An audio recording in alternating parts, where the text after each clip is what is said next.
Well, hello there, everybody. This is the fourth podcast of this week.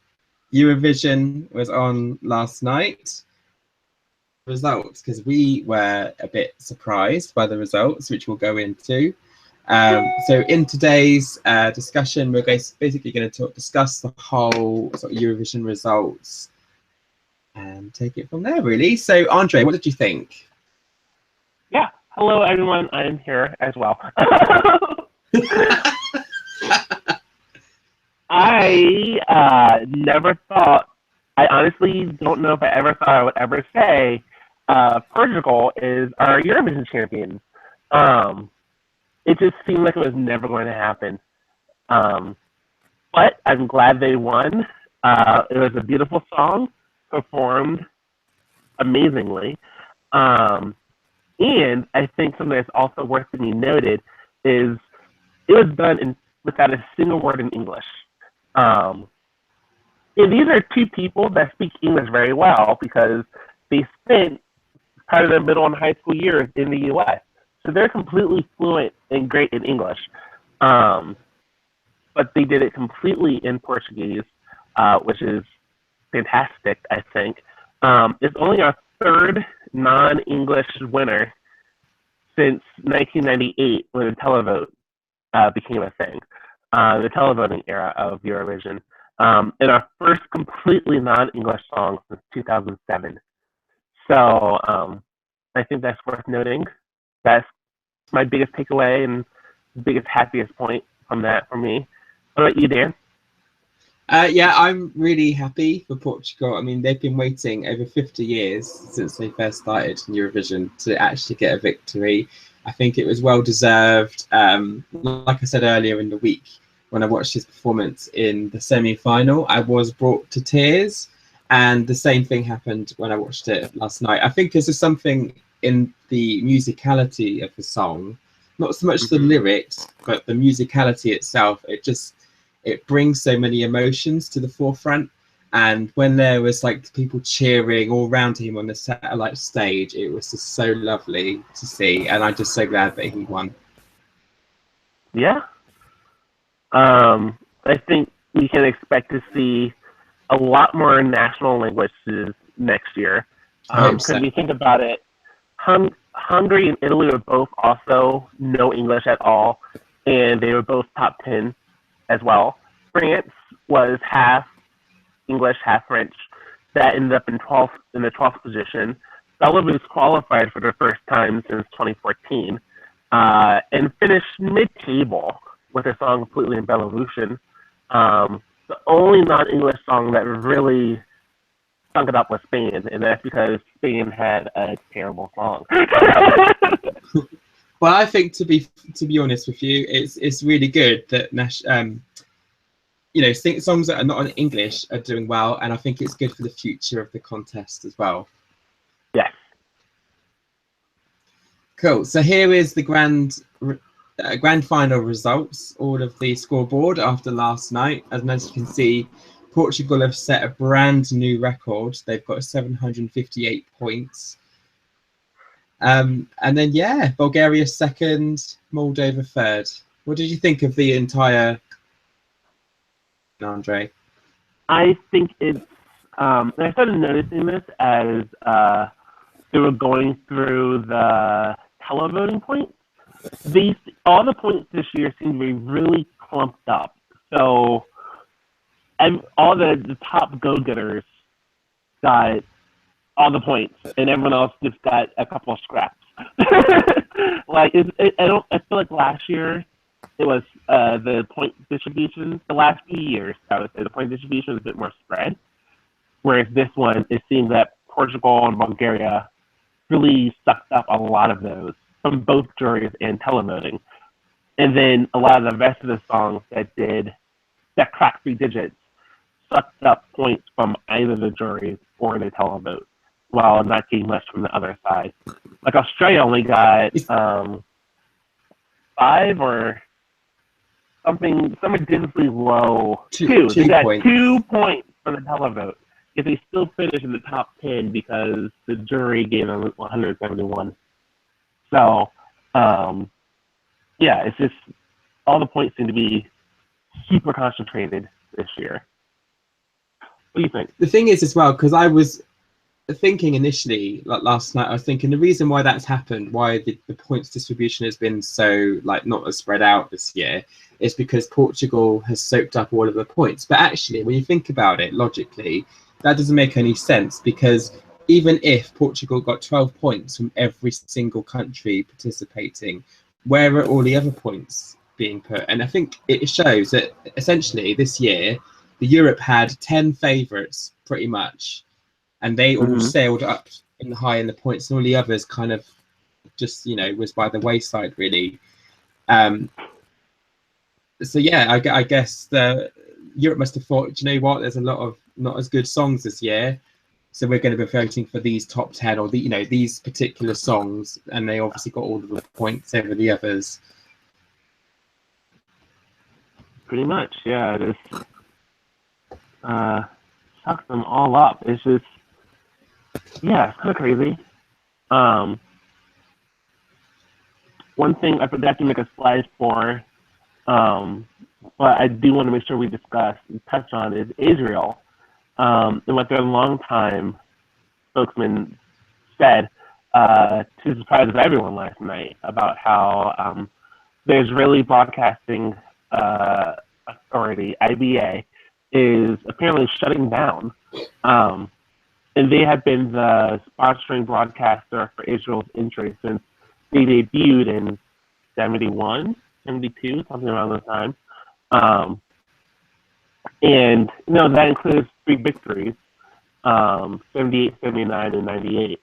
And so, yeah, it would be interesting to see if, I think, Dan, you said there was a new broadcaster that was coming and rising out of the ashes in Israel? Yeah, there's meant to be a channel called Khan, K-A-N, which is starting, and I believe that's going to be up and running from tomorrow. I think there's been another statement that's come out since, and the EBU is basically saying what the guy and the spokesperson were saying yesterday is not that Israel are saying goodbye forever, it's that broadcaster is saying goodbye because they've been broadcasting it for so long. There was initial disputes between whether Khan would be able to join the EBU, because the EBU has a lot of different policies that a channel would need to adhere to. And to begin with, it looked like Israel the new channel wasn't going to adhere to these. But I think they've since resolved those issues.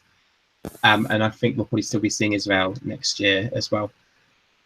Okay, then. We'll see what happens. We'll see what happens. But we'll talk more about the future of the contest in a bit. This slide you've got up, Andre, is the split results from last night. So what did you make of the split results? I mean, did you think there was any surprises in there? Yes.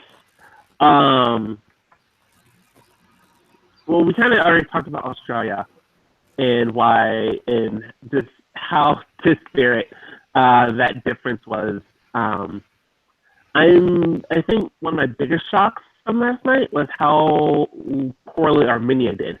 Because I thought that song would have performed a lot higher than it did.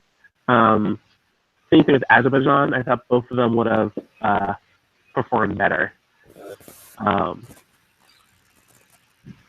I'm just shocked that Moldova finished third. I assumed it's going to get a decent amount from the televoting. I didn't think that the jury was going to rank it ninth or eighth in the rankings, which is just wow.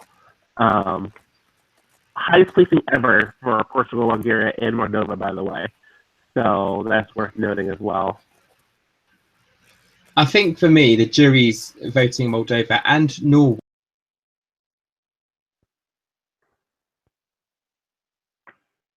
Dan? I think I muted you for some reason there. Sorry about that. Can you hear me now, Andre? Sorry. I can hear you just fine. I think I was talking away. My microphone was muted. Sorry. I've forgotten what I was saying now. Oh, yes. I think for the likes of Moldova and Norway doing well with the juries as opposed to like the televotes, is because the juries are told to vote on songs they think they could see in a sort of commercial way, like the songs that would be able to do well outside of Eurovision. And I think that's how they did really well, because those two songs in particular I can see as being big chart hits, big summer dance hit songs. So that's why I think the juries have pushed them up. And a quick note, the EBU officially does not give the juries any direction with how they're supposed to vote. It is just well assumed that the juries vote based off of potential for commercial success and quality of vocal performance. But continue on. I thought they did. I thought there was set criteria that they had to, not adhere to, but they're sort of given as a, like you say, like there's a... I look up the rules every year, and every year the rules say the same thing. There are set ways for how they're supposed to rank and put the rankings together, but there is, they are not explicitly given any direction for how they're supposed to vote. Okay. Well, anyway, that's how I think Norway and Moldova have done well this year in the jury rankings. Cool. It's funny because on Friday, we were talking about how athletic performances, how athletic songs don't do so well with the juries, and you see that again happen this year to Croatia.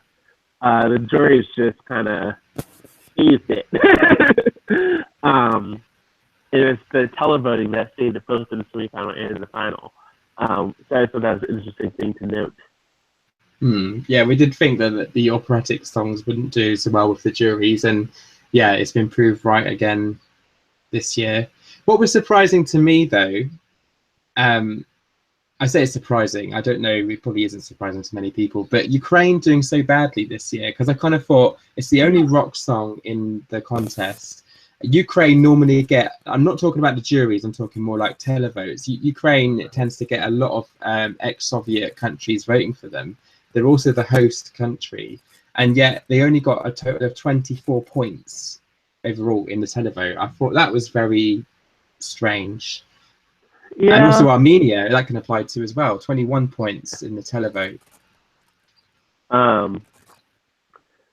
Yeah, I think without Russia there, I was expecting Ukraine and Belarus and like either Armenia or Azerbaijan to really suck up a lot of those post-Soviet points.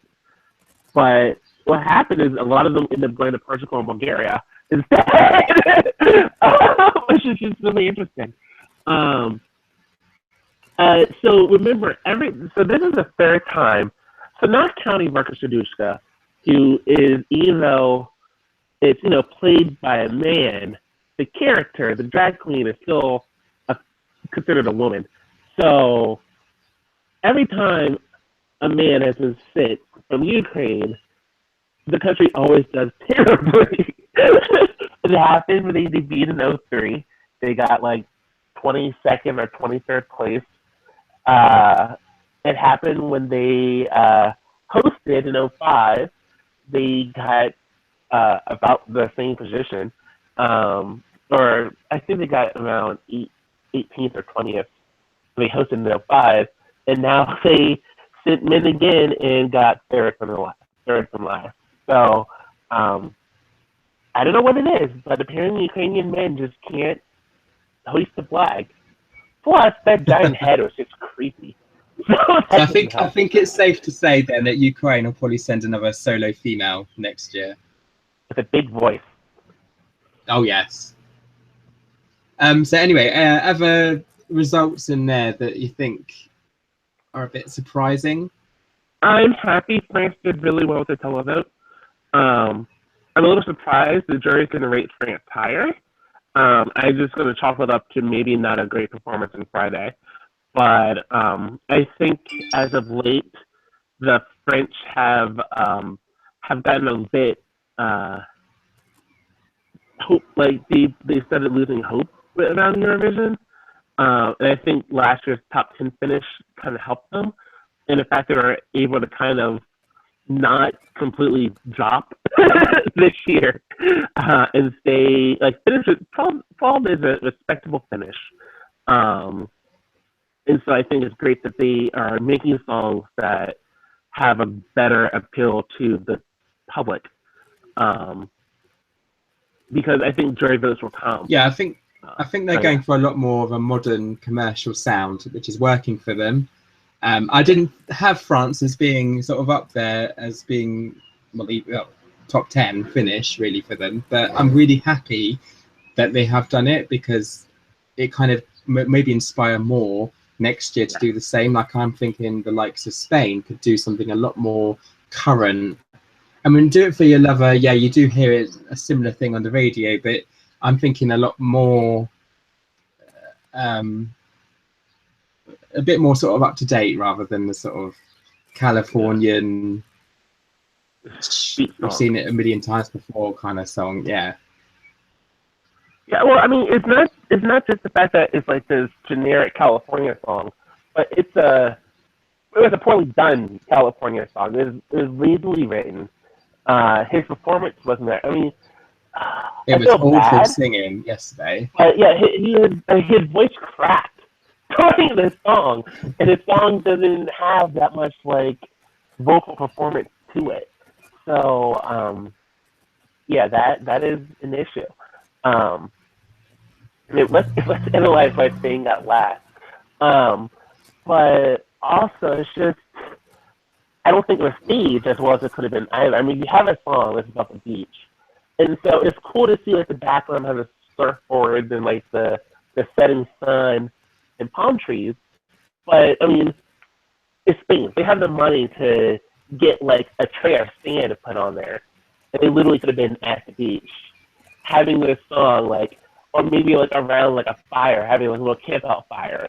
And he's like playing this on his guitar around like a little campfire and everything along with him. Like, make it, they could have done so much more with it to really talk about, really take us to California, take us to that beach, that the song, that the music is trying to put you in the mind of, and they didn't.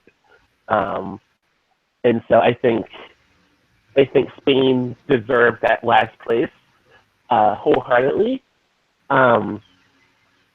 It's just crazy to think of the winner coming from Portugal and last place coming from Spain. So it's on the Iberian Peninsula. But the thing is, it does show is that you can actually do well if you send a really good song. So Spain shouldn't be too disheartened because they're neighbours of this year. One thing I wanted to just quickly mention with Spain as well, I actually thought at one point they were going to get nil points from both the jury and the televote. I was thinking, oh no. And I have to just quickly mention as well, Austria getting a 0 points in the televote. It's so devastating to hear when they're doing the televote reveal, like 0 points too. And you're just like, oh no, that's terrible. Yeah. It's rough to see any country get 0 points. The same thing happened to Czech Republic last year as well. The Czech Republic last year had an amazing song with an amazing performance. They did, but they had a really bad draw, though, I think. Yeah, that is true. Second position, if your song's not fire, then it's gonna struggle. Like Poland did really well, even though they're in the second position in the televote. Poland ended up 12th, so there's a jury that kind of tanked it. Yeah, so it's interesting. Yeah, and I feel like we're seeing a lot more 0 points lately. This year, last year, 2015. It just seems like the taste of Europe and such are getting a bit more extreme. Do you think it's good then that we do have juries in the, voting? Because if this was all purely televote, like those results this year, I think would be quite shocking for a lot of countries. I think it wouldn't matter. I think it's good that we have both, because I think they both mellow out the other. I think we had balances it out. one.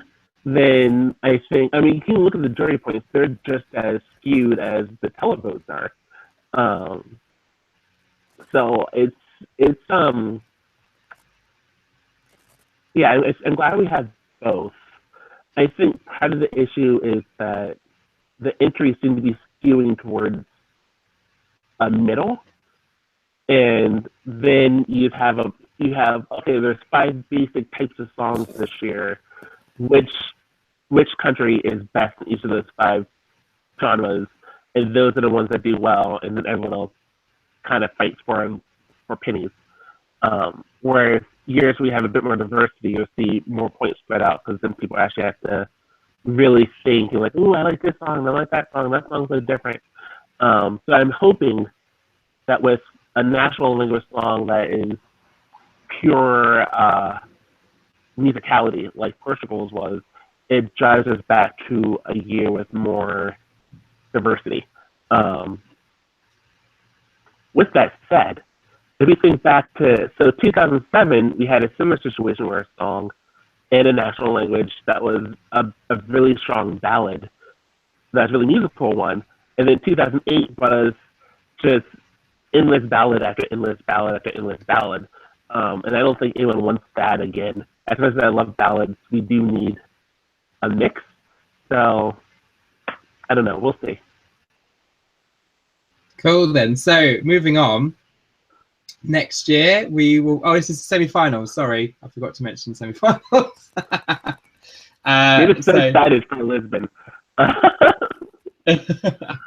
So any surprises in the semi-final results? I did not expect San Marino to qualify.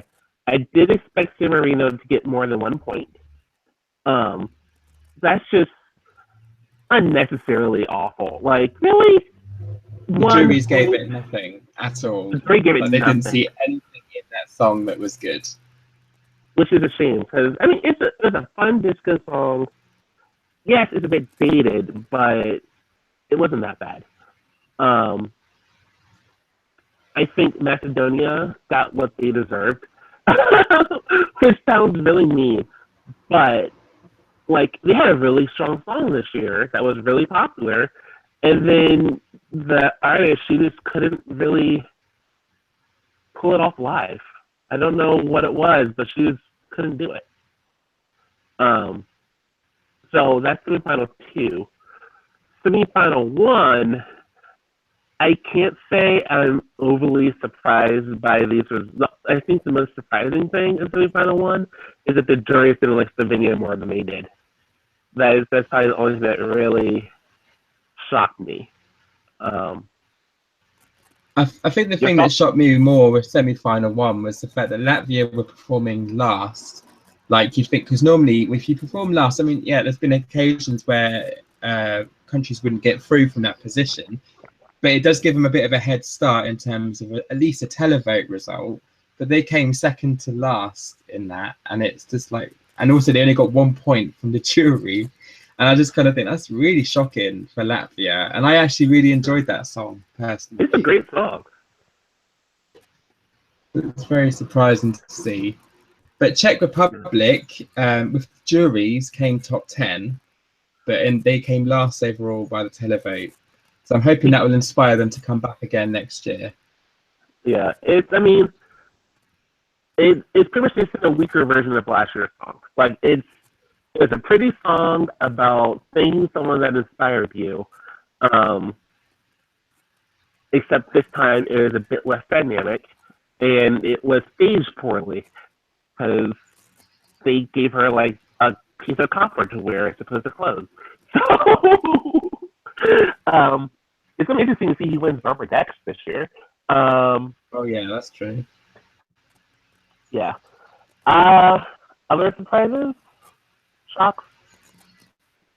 Sorry, what? Other things of interest or note? Well, yeah, I'd say going back to semi-final 2 is the fact that Malta got 0 points, and also the fact that Denmark only got 5 points from a televote, and that's actually quite a good song as well. And they only qualified because of the power of the juries, which I thought was quite shocking. Yes. I don't think Europe likes songs that are R&B, that are heavily R&B used, which is what this one kind of was. It had that 90s R&B kind of vibe to it.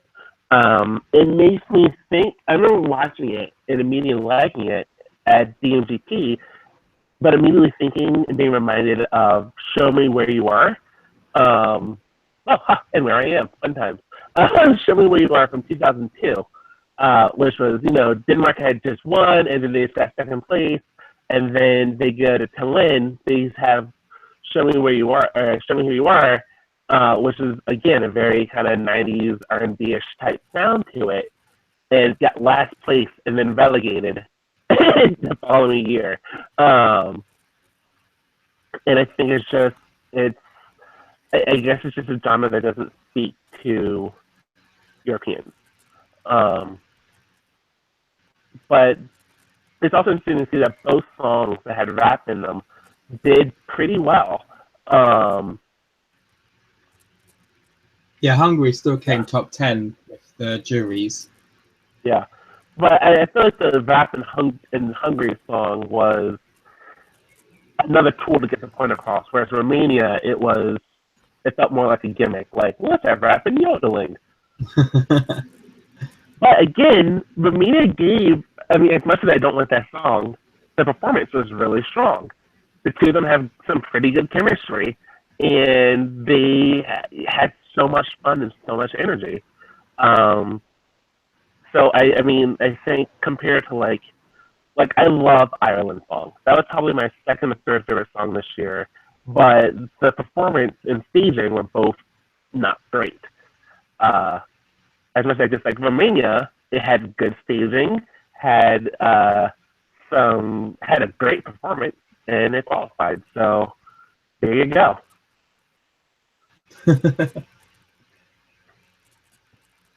Cool. It's interesting to see Estonia so low in the juries. Because I know it's one of the most popular ones amongst the fans. But it's interesting to see how low the juries rated that song. I know, well, they would have qualified with the televote, but the juries quite badly let them down. And it's surprising because juries in previous contests would normally rate that song quite high. But I suppose maybe on the jury night when they were voting, maybe the vocals let them down or something. I don't know. But yeah. So what's the next slide? Back to us. Back to us. For next year. Yes. So what are you thinking? What are your predictions? I know it's a year away. We don't even know what date it is in May next year. But what are your predictions? Who do you think is going to win? So a few notes, a few historical markers. So as I would imagine most of our listeners know, but if you don't feel bad. That's why we're here. So Portugal, before yesterday, was the country with the most entries without a win. This is their 49th attempt at Eurovision in their first ever victory. They've held the mantle for most entries for 10, 12 years without a win. 10 to 12, for the last decade or so. And so they finally got that monkey off their back. Because I think when Finland finally won, Portugal became that person. So I guess 10 years from now, Cyprus will win? I don't know. Cyprus, with 34 entries, is now the one with the most participations without a victory. And then after Cyprus is Iceland and Malta. I don't think any of those three countries are going to win next year. Sight unseen. If I had to choose between the three of them, I would say probably Iceland would probably sing the strongest song because they're tired of not qualifying, and so they're going to do something to get back to net again.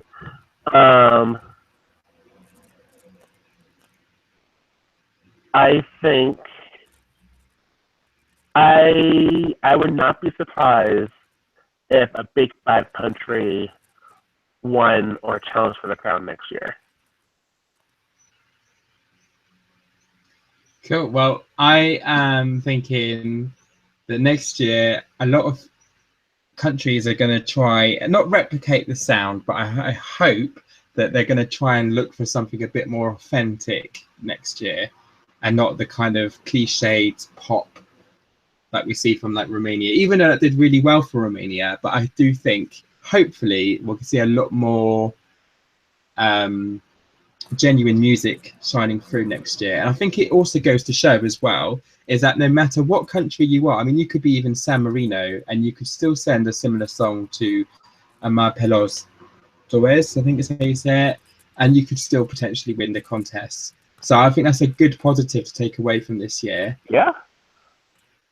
And I'm hoping, like you say, I hope Iceland will get back in the final next year. They need to bring their A game next year. And Finland, for that matter, as well. Finland brought their A game this year.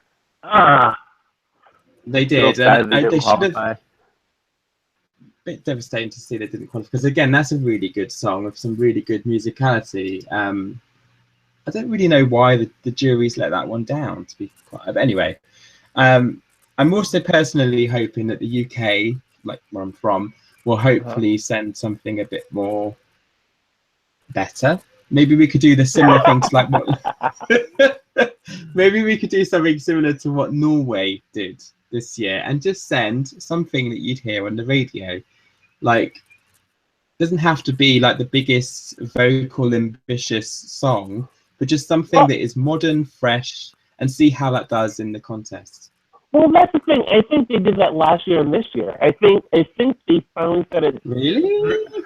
Yeah, both last year and this year, they sent songs that sound like they were radio ready.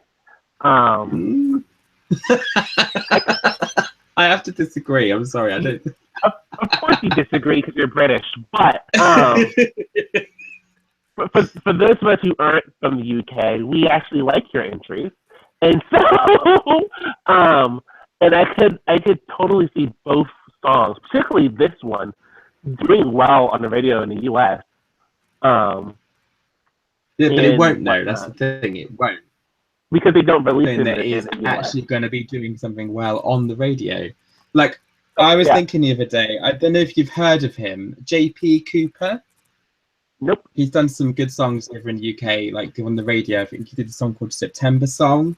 If we did something similar to that, try to replicate that sound, I think we would do well. But will the BBC listen? Oh, will they heck?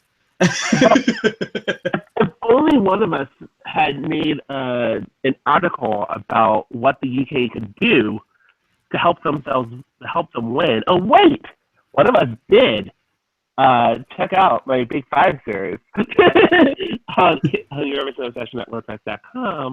When I talked about this last year about analyze each of the Big Five and what they could do to stop sucking. Italy took my advice, which was good to see. France took my advice, which was good to see. Well, they took my advice halfway.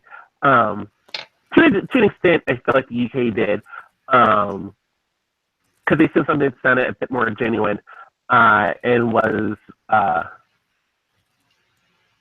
just a bit more natural. And as I said, it sounds radio ready. The first time I heard it, it sounded like it was a radio track to me. Because, and maybe that's an American thing, because like musicalish type songs were really popular, especially like when Let It Go was all that you could ever hear on the radio. That was very much a thing. So, yeah, I think the UK is on a good path. I think it needs to run down that path boldly. Because, I mean, they got, 15th this year? So, yeah, which is nothing to knock at, really. Yeah. A lot better than the 25s they've been getting the last few years. So, I think the UK might be chugging along. They just need to not give up faith. I think in my blog, my live notes, I refer to this song as BBC's love song to Eurovision. Even though things may seem tough, they're not gonna quit. They're gonna keep going at it. And I really do hope that ends up being true, because I think the UK could see itself doing well again in the near future. Perhaps next year. Hopefully, we'll see. What's your betting odds for Andorra returning next year? Sorry? What's your over-under for Andorra returning next year? Well, Andorra is part of the Iberian Brotherhood. So hopefully we might see Andorra back. I doubt it, but hopefully. So what is that, like a 2% chance or what? I don't really know, to be honest, because they've been out of it now since, what, 2009?